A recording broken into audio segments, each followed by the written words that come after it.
Eu quero nessa noite compartilhar a mensagem, continuando a campanha Jornada Feliz, o desafio da paternidade. Mesmo os jovens aqui nesta noite que ainda não têm filhos, se prepare e pense bem. É um desafio ser pai. Segundo a Reis, capítulo 4 e versículo 1. Nós vamos falar de paternidade. Hoje de manhã estava maravilhoso o culto aqui neste lugar também. Eu ministrei essa palavra e foi assim uma bênção de Deus. Mas é um desafio a paternidade. Quem achou diz amém. Livro de 2 Reis, capítulo 4, versículo 1 diz assim: E uma mulher das mulheres dos filhos dos profetas clamou a Eliseu dizendo: Meu marido teu servo morreu, e tu sabes que o teu servo temia o Senhor, e veio credor para levar os meus 2 filhos para serem escravos. E Eliseu lhe disse: Que hei de te fazer? Dize-me, que é que tens em casa? E disse ela: Tua serva não tem nada em casa, senão uma botija de azeite. Amém? Senhor, nesta noite fala aos nossos corações, Pai. Senhor Deus, eu amo a Tua palavra, e eu creio que a Tua palavra, Senhor, ela tem o poder de germinar nos corações, Senhor, e que ela encontre terra fértil aqui nesta noite, que nós possamos ver famílias aqui, Senhor, sendo transformadas pelo poder da palavra. É a nossa oração em nome de Jesus. Amém? Quem está vivo dá um glória. Aleluia, e se assente em nome de Jesus. Sabe uma mensagem que é muito pregada, falando sobre o milagre da viúva, o azeite, aonde Eliseu profetiza: vai, pega vasilhas, aonde você puder, pega emprestado e enche. Mas eu quero me ater no versículo 1 nesta noite. A palavra de Deus diz que esta mulher, ela tinha 2 filhos e ela fica viúva. E quando ela fica viúva, o seu marido havia deixado uma dívida. E com essa dívida os credores vieram e queriam levar os seus filhos escravos. E esta mulher, quando ela vê eles querem levar os filhos, ela diz: não, meus filhos não. E então ela começa a correr atrás de um milagre. Ela vai atrás do milagre, ela vai atrás do profeta Eliseu, porque ela conhecia o profeta Eliseu e ela sabia dos milagres que Deus operava através da vida deste homem. Mas quando os credores vêm, querem levar os 2 filhos dela como escravos. Já estava sem o esposo, agora os filhos eram para ser levados. E quando nós olhamos esta palavra, quero trazer para a nossa realidade hoje. Isso soa nos nossos ouvidos. Chegaram os credores e querem levar nossos filhos como escravos. Assim é a nossa vida, querido. Satanás, ele não é feliz em ver tua família, e eu tenho falado sobre isso. Satanás tem ódio da família. Quando a pastora Deise falou aqui sobre a instituição de Deus, Satanás achou que havia terminado com o propósito de Deus. Mas antes de Satanás terminar com o propósito de Deus, Deus já tinha um outro propósito para as nossas vidas, em nome de Jesus. E então a palavra, nós olhamos e isso soa: Satanás quer levar nossos filhos como escravos. E a paternidade é um desafio tão grande. A paternidade é um desafio tão grande que quando a paternidade chega numa casa, ela mexe com a estrutura do casamento. Ela mexe com a estrutura da casa. E aí eu quero falar um pouquinho, antes de entrar na palavra de paternidade, sobre isso. Muitos casais, quando eles casam, eles pensam em ter filhos logo. Para que tenhamos filhos logo, eu aconselho como pastora, este casal precisava de um aconselhamento primeiro, e de uma maturidade bem grande primeiro. Porque nos dias de hoje nós temos enfrentado muitas lutas. Os casaizinhos jovens, eles olham e dizem: coisa mais linda um bebezinho. E então eles casam com aquela intenção de ter um filho e formar uma família. E isto é o plano de Deus realmente. Mas aí quando engravida, já começa a ter problemas muito sérios. E muitos, é comprovado, muitos se divorciam na gravidez já. E aí eu falava hoje de manhã dizendo assim, olha, você imagina, o neném, um bebê, é tudo de maravilhoso na vida do pai e da mãe quando chega. Mas se o homem não amar sua esposa e não amar o seu filho, ele não aguenta. Ele não aguenta, sabe por quê? Chega alguém, chega um ser todo especialzinho, ele rouba o teu lugar na cama, ele se alimenta de uma fonte que era sua, ele rouba tudo que você tem, ele deforma o corpo da mulher. Casei, meu Deus, era tudo no lugar. E ele vem, e se o homem e a esposa não tiver Deus, sabe, como base na sua vida, acaba balançando o casamento, acaba balançando aquilo que era para ser família completa, acaba balançando a estrutura de um casamento. E aí nós precisamos entender que nós precisamos desta maturidade, entender que há um tempo.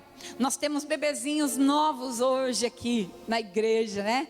Mas vamos perguntar ao nosso obreiro Xande aqui, nosso pastor Xande. Olha só, coisa mais linda que está o Daniel.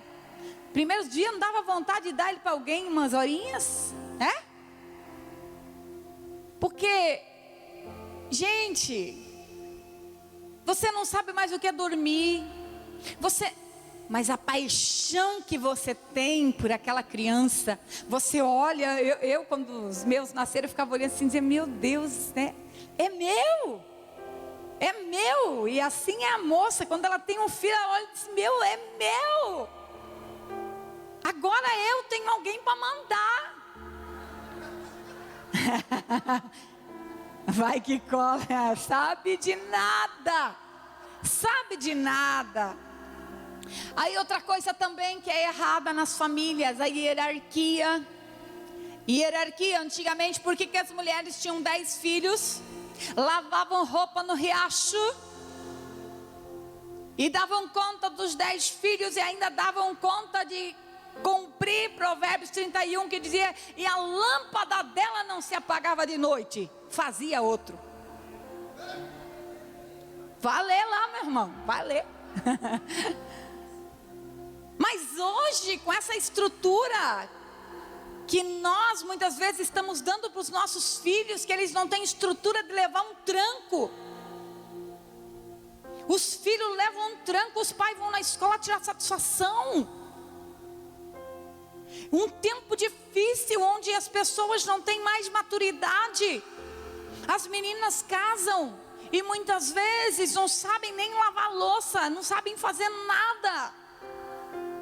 E aí começa uma confusão bem grande. E o que é hierarquia?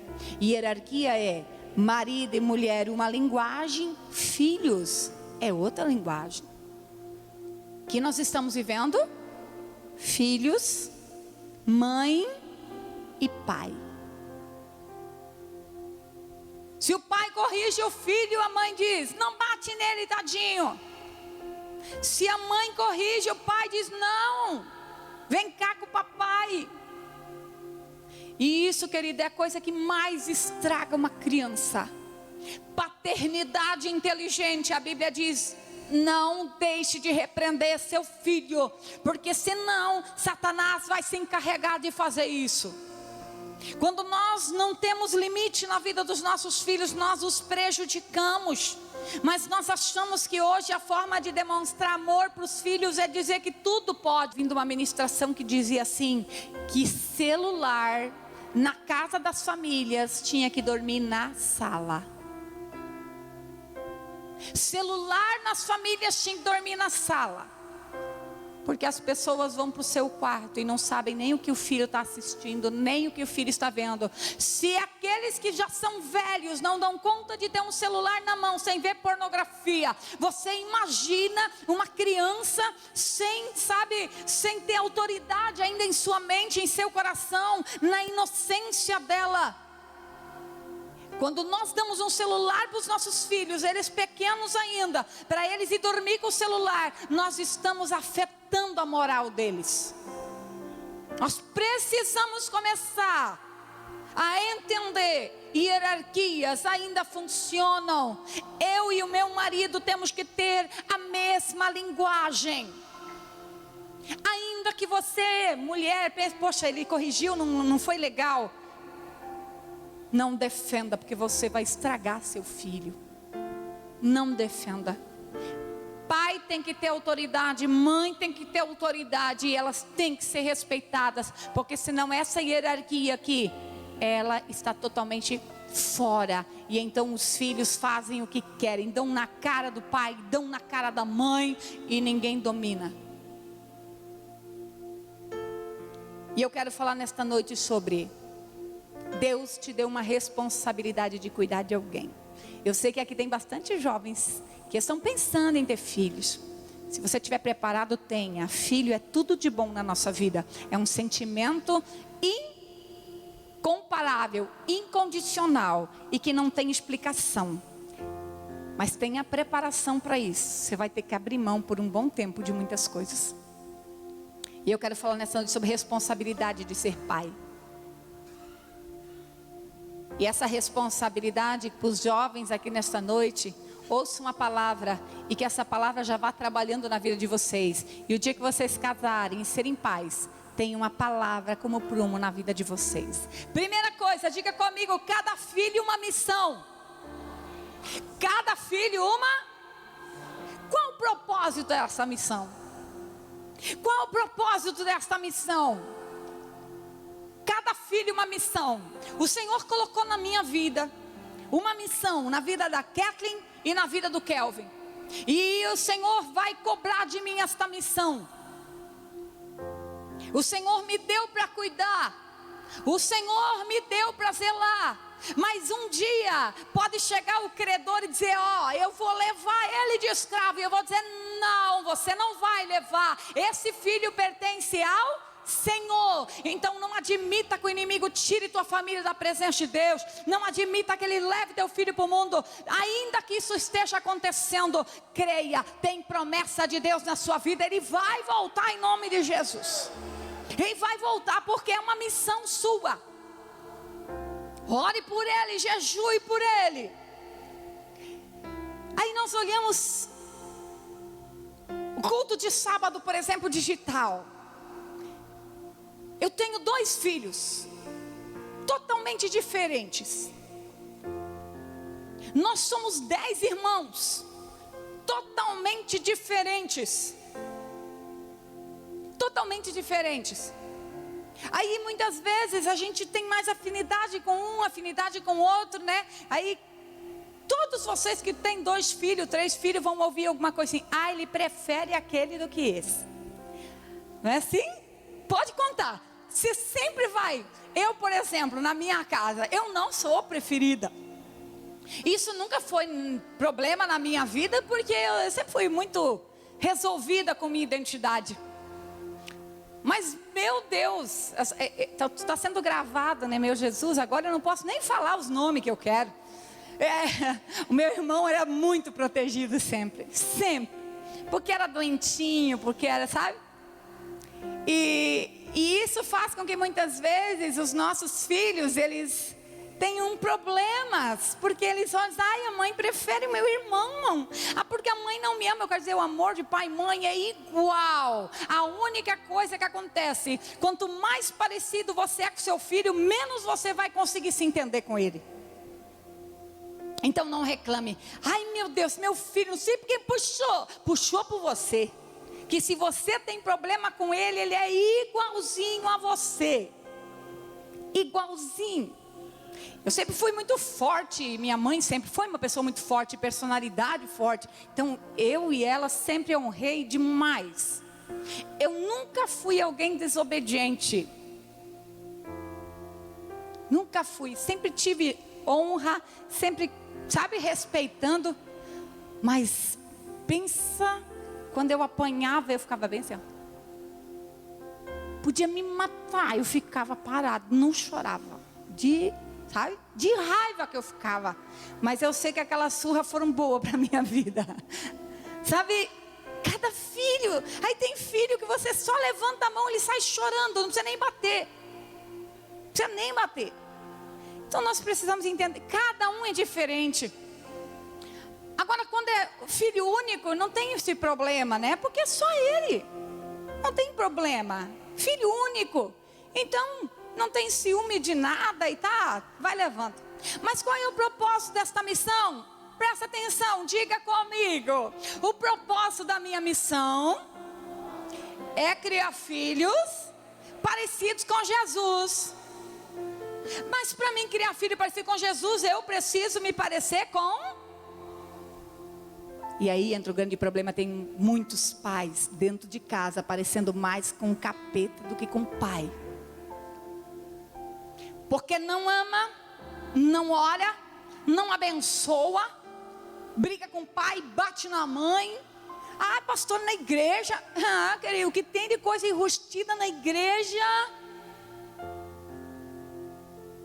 E nós precisamos vigiar. Eu tenho uma missão. Eu preciso fazer os meus filhos, queridos. Se os meus filhos errarem, eles vão mancar. Mas eu ensinei a ser parecido com Jesus. Eu ensinei a ser parecido com Jesus. Eu ensinei princípios na vida da Kathleen, princípios na vida do Kelvin. E aí muitas vezes o credor vem, quer levar embora, e você tem cacife para dizer, não, eu consegui, eu ensinei a ser parecido com Jesus, ele pertence ao Senhor. Então você tem que profetizar na vida do seu filho, ele pertence ao Senhor, aleluia. Nós olhamos aqui, filhos, eles são herança do Senhor, amém?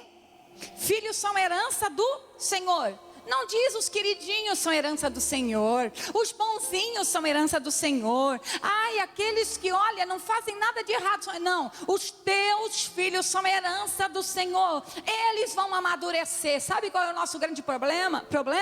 Nós precisamos lembrar de quando nós tínhamos 15 anos, 16 anos, 20 anos. Quantos fugiram de casa aqui com o marido, com o namorado?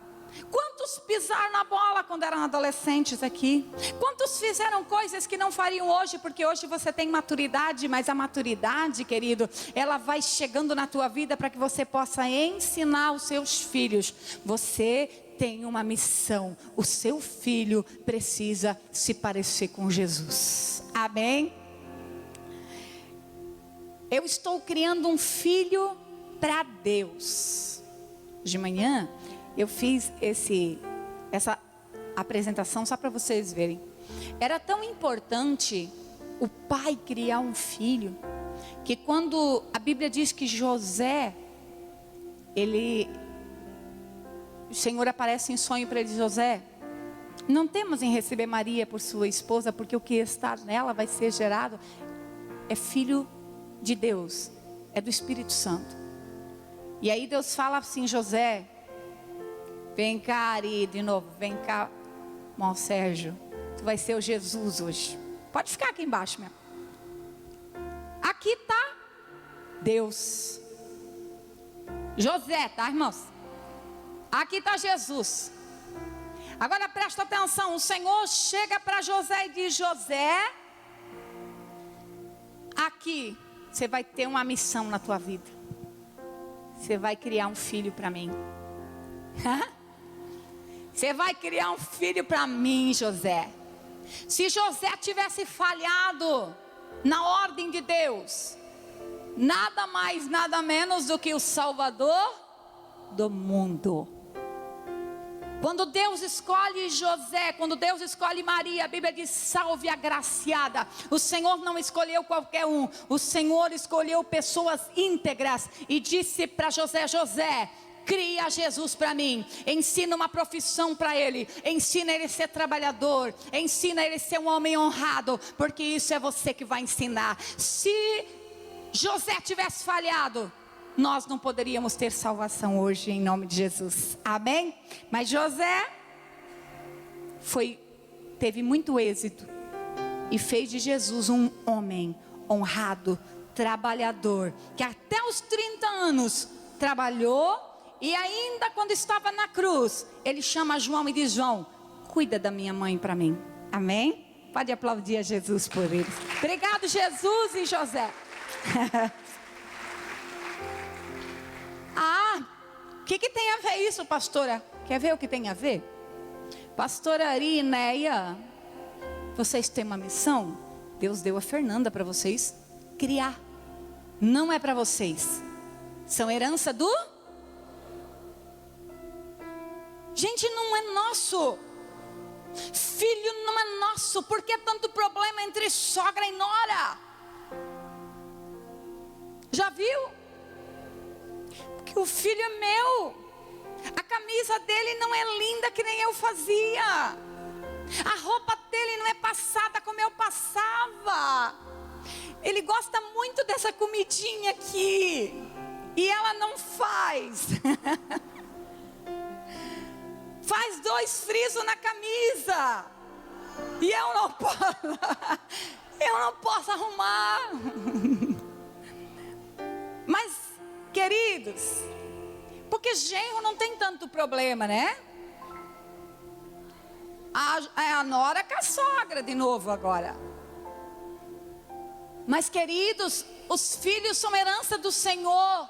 Quando eu olho para o meu filho, para minha filha, quando eles casam, eu tenho uma missão. E agora eu vou ter um neto. O meu neto tem uma missão. Ele tem que ser parecido com Jesus. Então o Senhor olha e diz assim: Ari e Neia, vocês têm uma missão, vão criar a Fernanda. O Senhor olha para o Douglas, para a Ketra, essa noite, e diz: olha, vocês têm uma missão. O Lucas, e está vindo mais um aí.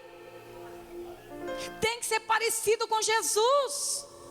Aí quando você olha para eles, são tudo virado num alho. Você diz: meu Deus, como é que isso vai ser parecido com Jesus? Mas eles vão crescer, aleluia. Eles vão ser ainda homens e mulheres de Deus, usados tremendamente nas mãos de Deus. Seu filho tem uma missão. Aleluia. Se José tivesse errado, talvez você esteja criando aí um Gideão. Talvez você esteja criando aí, querido, um apóstolo Pedro, um apóstolo Paulo. Talvez você está aí sentada no lado de uma grande evangelista, e hoje você olha para sua filha e diz: meu Deus, mas ela é toda errada. Mas um dia ela terá um encontro com Deus e se transformará numa pessoa totalmente usada pelo Senhor. Entenda, o credor vem buscar, quer levar embora, mas você continua profetizando: eu não dou os meus filhos para o mundo, eu não dou os meus filhos por escravos, eles pertencem ao Senhor. E você continua plantando, e você continua fazendo, e então você vai ver algo tremendo acontecer em nome de Jesus. Segundo, diga comigo: cada filho uma promessa.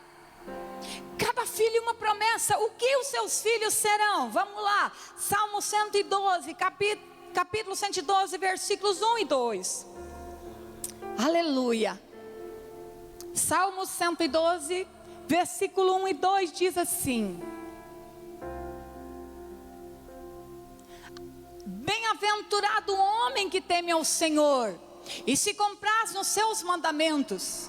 O 2 diz assim: a sua semente será poderosa na terra, a geração dos retos será abençoada. Quem é a sua semente?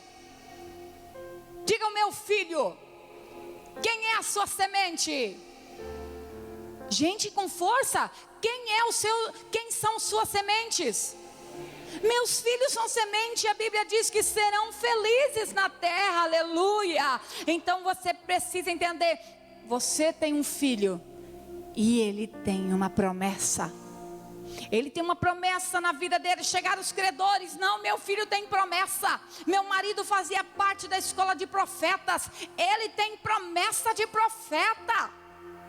Filho de profeta era profeta. Eles estavam na escola de profetas. E então ela olhava e dizia: meu marido foi profeta, os meus filhos não vão ser escravos, eles também podem ir para uma escola de profetas. Talvez você é pregador, você é cantor, sabe? Talvez você faz tanta coisa na obra de Deus, seus filhos não estão na casa de Deus. Mas Ele tem uma promessa em nome de Jesus, amém? Ele tem uma promessa, você gerou uma promessa. O diabo dizendo: você tem uma promessa, mas ele está se perdendo.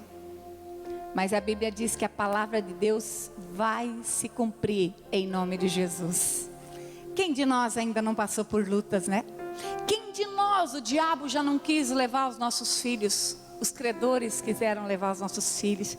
Mas nós temos que ter algo no nosso coração. Lucas 15 diz assim, que o filho foi embora e disse: pai, me dá a minha parte na herança, porque eu vou embora daqui. O pai não reluta nada, o pai dá a parte da herança. Quando o filho vai embora, a Bíblia diz: e tendo gastado tudo com prostituição, gastado tudo com amigos, gastado tudo em coisas erradas, a Bíblia diz que ele perdeu tudo e um dia ele se encontra num lugar com desejo de comer. Vamos falar lavagem de porcos aqui. Vontade de comer lavagem de porcos, ele e caindo em si. A Bíblia diz que ele fala assim: na casa do meu pai, os servos são bem tratados, eu vou voltar para lá. Mas ele não sabia que o pai dele tinha uma promessa. E então o pai dele, quando ele está chegando, a Bíblia diz, de longe, o pai sai correndo e o abraça. O que o pai fez? O pai tinha certeza, o filho vai voltar. Tinha um anel guardado, tinha sandália guardada, e tinha veste nova guardada, e tinha um bezerro engordando, dizendo: vai ter festa, o meu filho vai voltar, porque eu gerei uma promessa, aleluia, eu gerei uma promessa. Então faça festa, vai orando, vai buscando, você gerou promessa, você gerou promessa. Os nossos filhos serão grandes na terra. A igreja de Dom Costa será enorme. Sabe por quê? Porque os nossos filhos serão a geração que vai ganhar muitas almas para Cristo. A nossa geração vai fazer o que a gente não fez. A nossa geração vai impactar essa terra. Em nome de Jesus. A nossa geração. Eu vejo essas crianças aqui, tudo pregando evangelho. Eu vejo essas crianças aqui, tudo trabalhando na obra de Deus. Eles não são igreja de amanhã, são igreja de hoje. Igreja de hoje. Você não gerou escravo, você gerou uma promessa. E eu quero correr um pouquinho para encerrar. Diga comigo: cada filho uma flecha. Abra comigo Salmo 127. Salmo 127. E aqui, vocês filhos aqui nesta noite, que ainda não geraram filhos, mas vocês são filhos. Talvez vocês não tiveram essa cobertura espiritual, tudo isso que eu estou pregando nesta noite. Mas entenda que vocês podem fazer diferente. O dia que vocês tiverem um filho, faça tudo aquilo que a Bíblia manda fazer. Faça tudo aquilo que a Bíblia ensina um pai a fazer. Se você não teve um bom espelho de pai na sua vida, seja um bom pai para os seus filhos em nome de Jesus. Salmo 127, versículo 4 diz assim a palavra de Deus: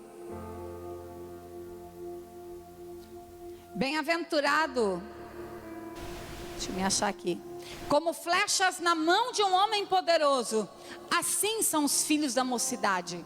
Bem-aventurado o homem que enche deles a sua aljava.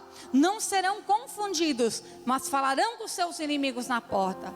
Querido, nesta noite quero dizer uma coisa para vocês. Se você ler o capítulo 127 inteiro, ele vem falando sobre os filhos são como flechas em nossas mãos.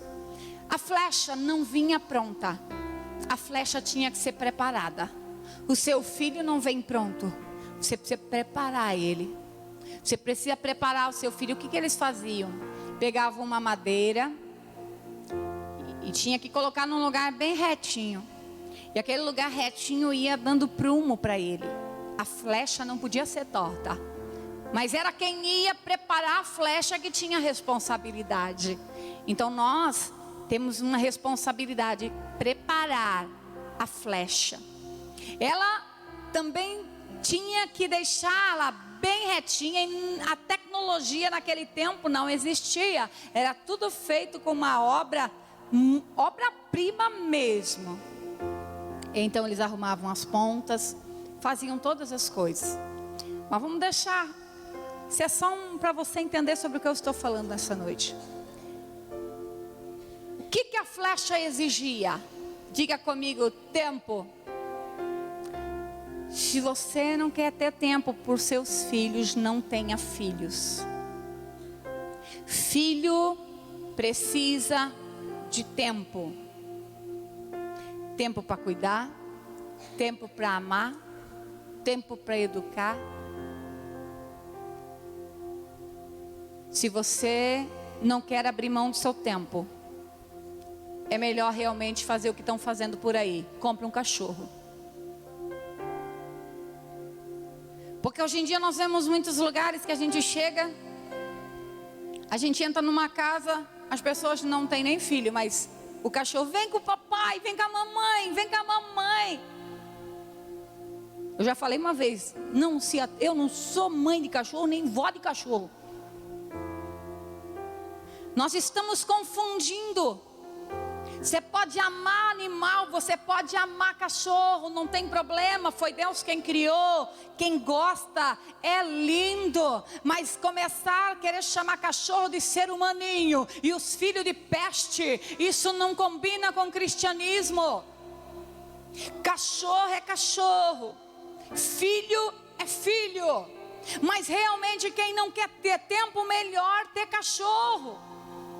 Porque quando nós não temos, nós não vamos prestar conta. Outra coisa, habilidade.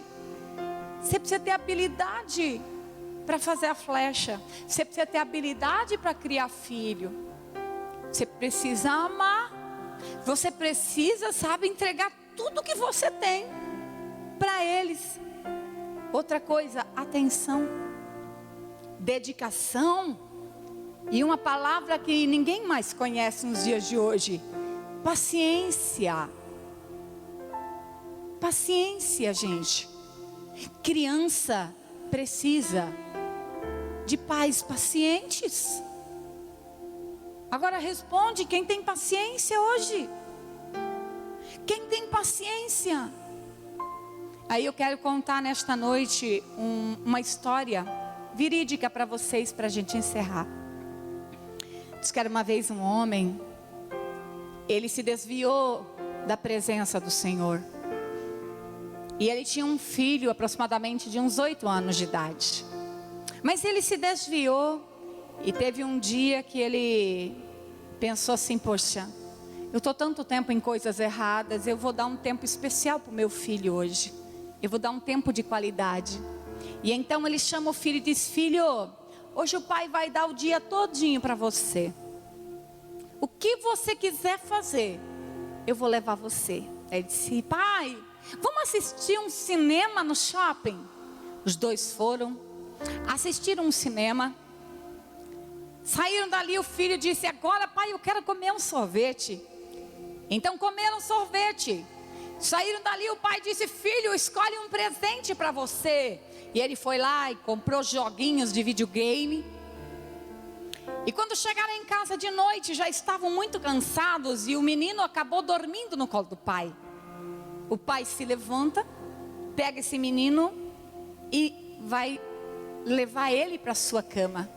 Quando ele coloca o menino na cama, o filho olha para o pai e diz: pai, antes do pai ir embora, ora comigo. Aquele homem muito afastado da presença de Deus: não, filho, vamos dormir agora, Deus te abençoe. Não, pai, eu quero orar com o Senhor. Aí o pai diz: tá bom, filho, então você ora. E aquela criança começa a orar e diz: Deus, muito obrigada pelo meu pai. Muito obrigado porque o pai nessa tarde me deu um tempo de qualidade, um tempo especial. E quando eu crescer, eu quero ser um homem como meu pai é. O pai olha estralado para a criança e diz: filho, dorme agora, Deus te abençoe. E aquele homem sai em desespero para o quintal, e ele procura um canto e vai chorar. E ele começa a dizer: Deus não ouve a oração do meu filho. Deus não ouve a oração que ele quer ser um homem como eu. Senhor, porque eu sou um adúltero, porque eu sou um mentiroso, eu sou um enrolado, eu sou uma pessoa com a vida toda errada, não ouve o meu filho.